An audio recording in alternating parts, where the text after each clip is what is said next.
ሰው ሁኔታን መቀበል ስለማይችል ነው በሁኔታ የሚጎዳው።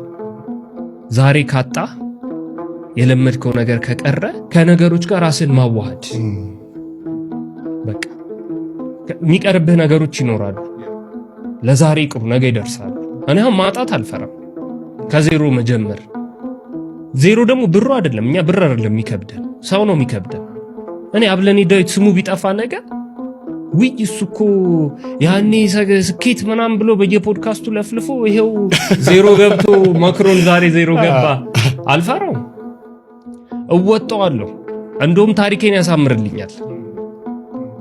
እዛ ነበርኳ እና በአንድ በኩል አይቶ መመለስ አሪፍነቱ ብዙ አትፈራው። ከልክ ያልፍ አንተ ውስጥ ሰላም ከሆነ ጤና ካለ አይምሮ ውስጥ ነው ሁሉም ነገር ጨዋታው። ከሁኔታ ጋር ለጊዜው ዛሬ ተፈቀደው ይሄ ስለሆነ ለዛሬ ልቀበለው፣ ነገን ግን አስተካክላለሁ። አንተ ራስህ መቆም ሳትችል ሌላን ሰው ለማስደሰት በምታደርገው ጥረት ውስጥ ህይወት እየከፋችበት ሄዳለች።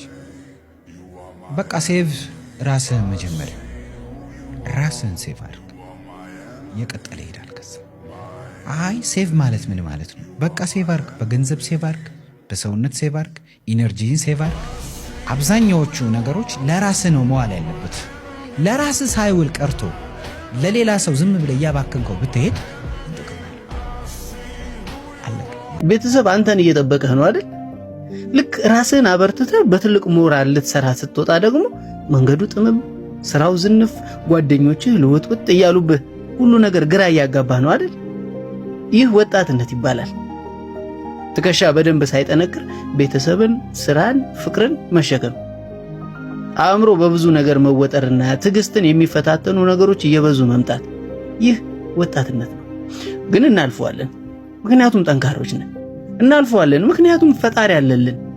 እናልፈዋለን ምክንያቱም ወድቆ መቅረት የሰነፍ ስለሆነ። ዝም ብለህ አስበው ይሄን ጊዜ አልፈው ስትስቅበት፣ ቤተሰብ ሲኮራብህ፣ የምትፈልገውን ስታገኝ፣ ሁሉም በጊዜው ይሆናል። ወንድነት በዛ ላይ ወጣትነት ማንም የማይረዳው ህመም አለው። ግን ጥርሳችንን ነክሰን እናልፈዋለን። ከዛ እንስቃለን። ያልፋል የኔ ጎበዝ። ከዚህ በፊት ማቀው አንድ አባባል ትዝ አለኝ። በአህያ ከተረገጥ ወደ አህያው በጣም ተጠግተ ነበር ማለት ነው። ምን ልላችሁ ነው የፈለኩት፣ ለሰው ልጅ ከልክ ያለፈ ቦታ አትስጥ። አንዳንድ የአህያ ሙድ የሚያራምዱ ሰዎች ስላሉ ማለት ነው።